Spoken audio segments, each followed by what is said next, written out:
Salut à toi, je suis ravi de te retrouver pour une nouvelle vidéo. Aujourd'hui, on va passer en revue du matériel.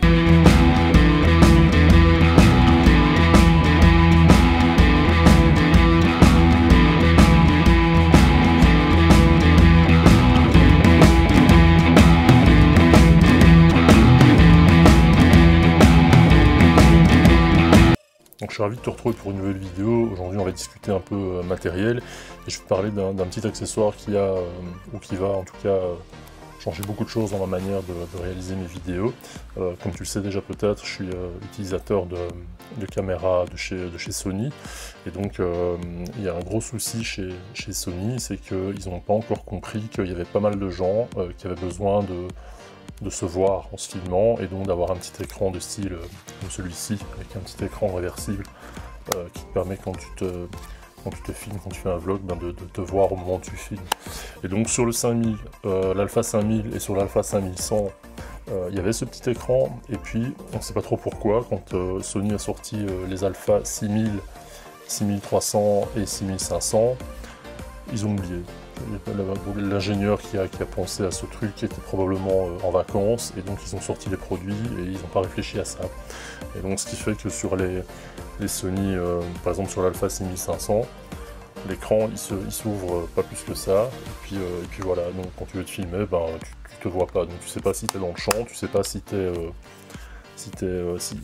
vraiment correct par rapport à l'image et donc c'est assez emmerdant. C'est d'autant plus dommage que l'Alpha 6000 est un modèle qui est encore très intéressant en termes de fonctionnalité. Au niveau de la résolution, il est un peu identique à 6300 et peut-être pas au 6500, mais en tout cas il est pas trop dégueulasse. C'est avec celui-là que je suis en train de faire la vidéo pour l'instant. Mais il y a toujours ce problème de manque d'écran. Et donc j'ai trouvé sur Amazon ce petit écran. C'est la marque Feelworld, c'est le modèle Master MA5. Et donc c'est un écran de 5 pouces, c'est-à-dire qu'en termes de dimension, il n'est pas plus grand que mon téléphone. Il est hyper léger, il est hyper portable, et donc je te propose de voir exactement ce qu'on peut en faire. Feelworld ne m'a pas envoyé ce truc, ça veut dire que je vais te dire exactement ce que j'en pense, avec les avantages, et à la fin de la vidéo, je te donnerai aussi les inconvénients, en tout cas la petite déception de ce petit écran qui est super léger, qui est super efficace, qui est super clair et lumineux, mais qui a quand même quelques petites lacunes, je t'en parle en fin de vidéo. Le MA5 est fourni dans une petite housse assez sympa avec pas mal d'accessoires, donc le bras de fixation, le câble micro HDMI vers HDMI et un câble HDMI standard. On a également un pare-soleil qui se fixe avec un velcro, on verra ça plus tard. Et enfin évidemment le moniteur. On a les différentes touches qui permettent d'accéder au menu et les touches F1 et F2 qui sont les touches paramétrables. On a un premier point d'accrochage, un second sur le côté droit, un troisième en dessous et on a une sortie d'alimentation pour brancher la caméra. On a une prise jack pour le son, on a l'entrée et la sortie HDMI et on a le support de batterie. Alors ce qui est intéressant c'est que ce support de batterie accepte les batteries de type F970 Sony et CE6 de chez Canon, indifféremment dans un sens ou dans l'autre. Le petit pare-soleil dont on a parlé qui se fixe très simplement avec un velcro qui permet de garder un accès aux différentes touches du menu et aux différentes fonctions.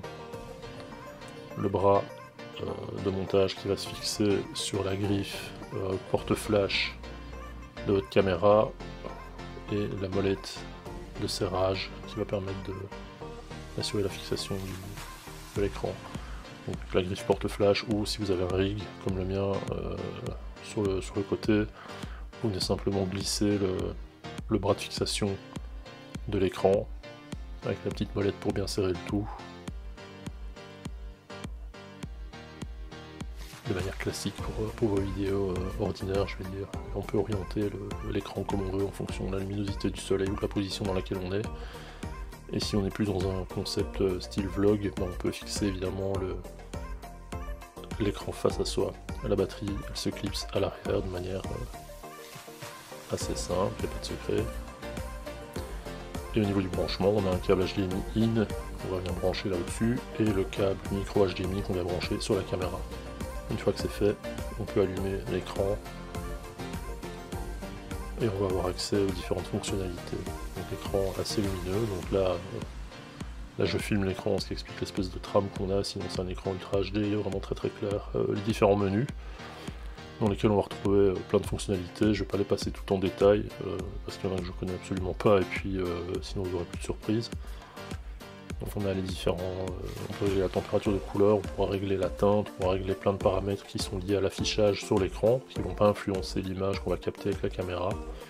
On a le menu de fonctionnalité, on va pouvoir changer la langue, le ratio, on va pouvoir donner une image 16:9, 4/3, ce genre de choses.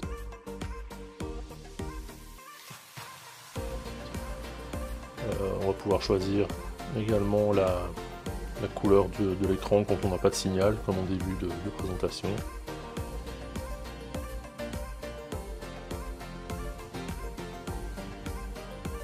On va pouvoir également, dans le menu suivant, sélectionner différents paramètres. Là j'avoue que j'ai pas trop approfondi. Si vous avez des infos, n'hésitez pas à les laisser en commentaire. Le quatrième menu il est assez intéressant, il va permettre d'avoir accès à des fonctionnalités comme par exemple la grille de composition d'image, la fameuse grille avec les différents points. On va avoir accès à l'histogramme qui se trouve là-bas en bas à droite, qui va permettre d'avoir une vision de la qualité de l'image. On a accès aux false colors, je reviendrai dessus un peu plus en détail avec la grille qui est là sur la droite qui permet de voir où on en est dans l'exposition. On a l'assistance focus.